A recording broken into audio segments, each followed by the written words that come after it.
Assalamualaikum warahmatullahi wabarakatuh.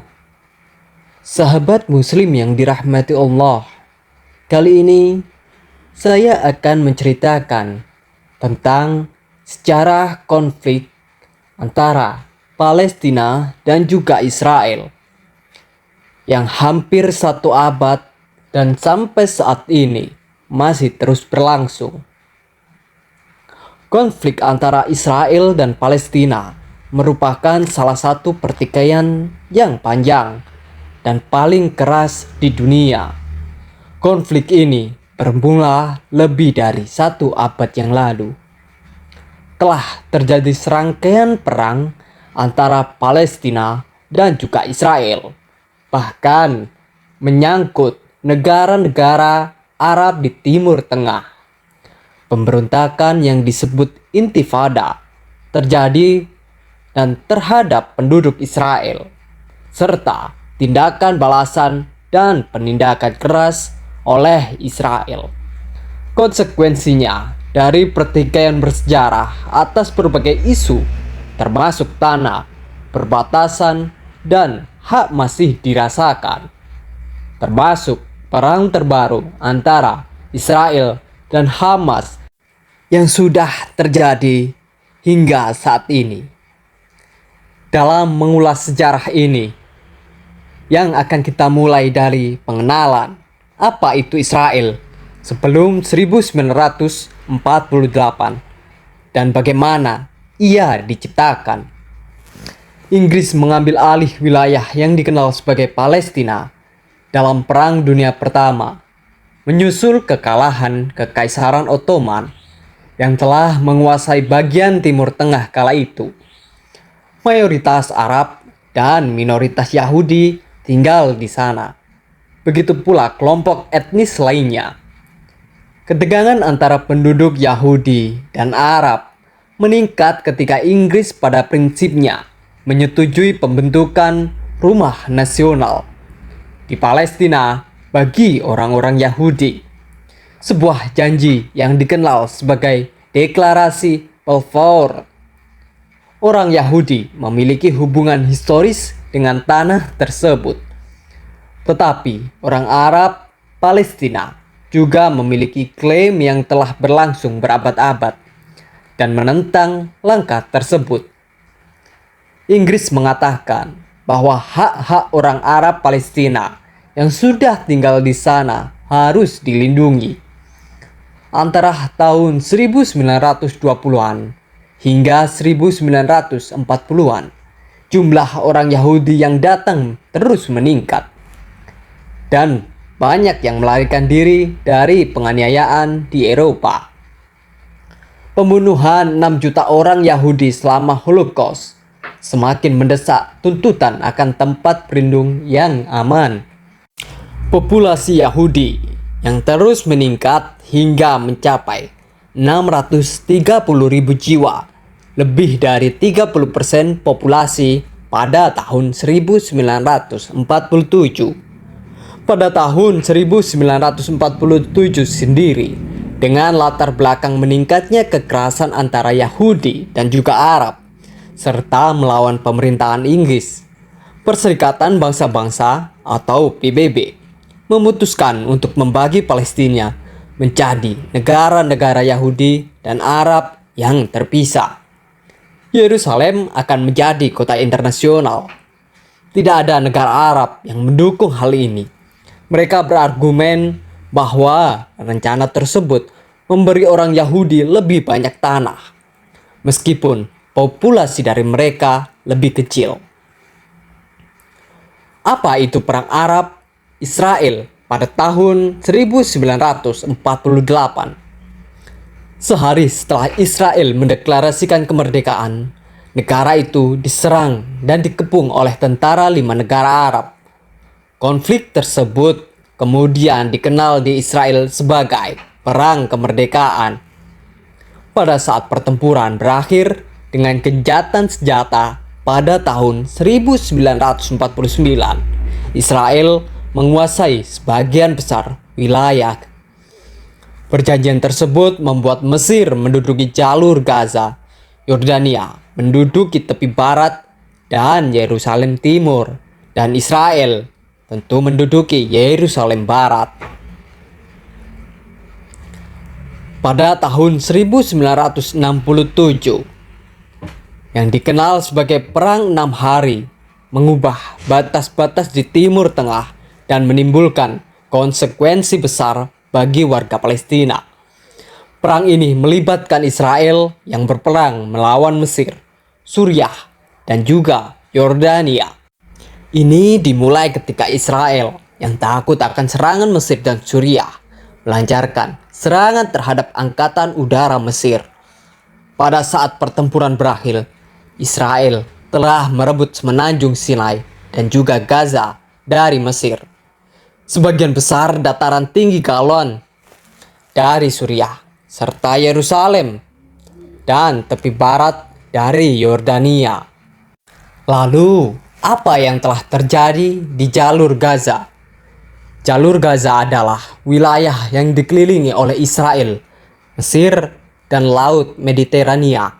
Panjangnya 41 km atau 25 mil dan lebarnya sekitar 10 km.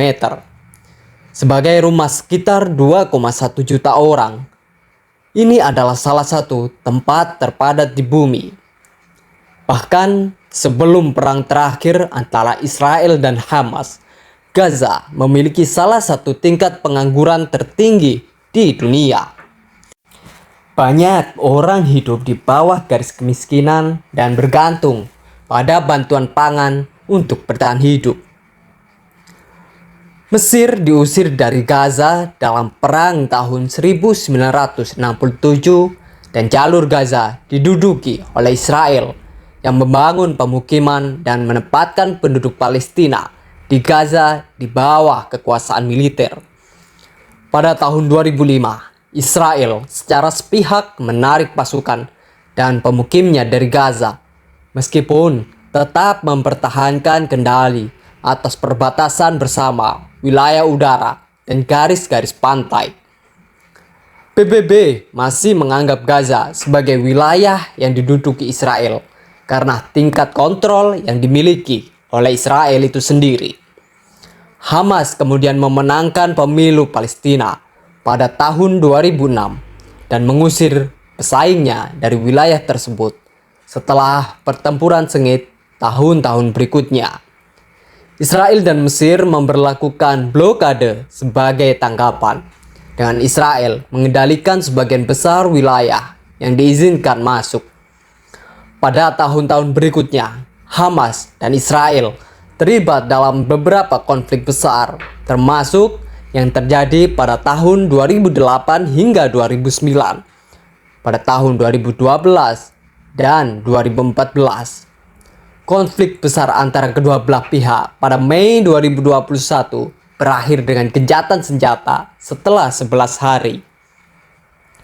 Setiap putaran pertempuran telah mengakibatkan orang-orang terbunuh, baik di pihak Palestina maupun di pihak dari Israel. Namun, sebagian besar dari mereka adalah warga Palestina yang bermukim di Gaza. Pada tanggal 7 Oktober 2023, pejuang Hamas melancarkan serangan dari Gaza dan menewaskan sekitar 1.200 orang di Israel dan menyandera 251 orang. Hal ini memicu serangan militer besar-besaran oleh Israel melalui darat, laut, dan juga udara. Lebih dari 61.000 orang telah tewas menurut Kementerian Kesehatan yang dikelola oleh Hamas.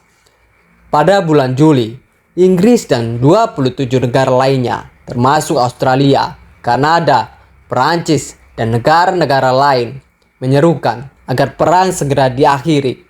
Mereka mengatakan penderitaan warga sipil telah mencapai titik terendah. Lalu, negara mana saja yang mengakui negara Palestina? Negara Palestina saat ini diakui oleh 147 dari 193 negara anggota PBB. Dikenal sebagai negara Palestina di PBB, negara ini memiliki status resmi negara pengamat tetap yang memberinya kursi tetapi bukan hak suara. Namun, pada bulan Juli, Prancis mengumumkan akan mengakui negara Palestina pada bulan September. Perdana Menteri Inggris Sir Keir Starmer mengatakan negara itu juga akan mengakui negara Palestina pada bulan September kecuali Israel mengambil langkah-langkah substantif untuk mengakhiri situasi mengerikan di Gaza. Lalu, kenapa negara-negara Islam tak mampu dan tak berani membantu Hamas melawan Israel? Ini adalah 5 alasannya. Yang pertama, diplomasi. Negara-negara Islam cenderung mendukung perjuangan Palestina melalui upaya diplomasi dan bantuan kemanusiaan daripada intervensi militer langsung. Mereka berupaya untuk mencapai solusi politik yang berkelanjutan melalui negosiasi. Kedua, aliansi internasional. Beberapa negara Islam memiliki hubungan diplomatik dan aliansi strategis dengan negara-negara barat yang mungkin menghendaki stabilitas di Timur Tengah. Intervensi militer dapat memperburuk hubungan mereka dengan negara-negara barat. Ketiga, ketidaksetujuan internasional. Terdapat kekhawatiran bahwa intervensi militer dalam konflik Israel dan juga Hamas Palestina dapat menimbulkan reaksi internasional yang bisa merugikan, termasuk sanksi ekonomi dan tekanan politik. Amerika Serikat dan sekutu baratnya sudah terbiasa menggunakan teknik penjatuhan sanksi untuk melemahkan mereka yang dianggap membantu atau mendukung pihak Hamas Palestina. Keempat, kompleksitas konflik. Konflik di Israel dan juga Palestina, khususnya dengan Hamas, merupakan konflik yang sangat kompleks dengan sejarah yang sangat panjang dan berbagai aspek politik, etnis, dan juga agama. Dan yang terakhir, prioritas domestik. Negara-negara Islam seringkali memiliki masalah internal yang memerlukan perhatian sendiri, seperti pembangunan ekonomi, stabilitas politik, dan isu-isu keamanan internal. Hal-hal inilah yang kemudian menjadi polemik di tengah-tengah negara Islam. Bagaimana tidak, Palestina yang sangat membutuhkan bantuan, baik moral atau non-moral, baik secara ekonomi maupun militerisme, tentu sangat mengharapkan bantuan kaum-kaum muslim.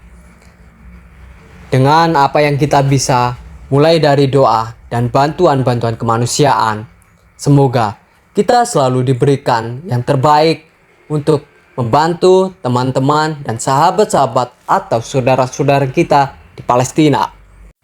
Wassalamualaikum warahmatullahi wabarakatuh.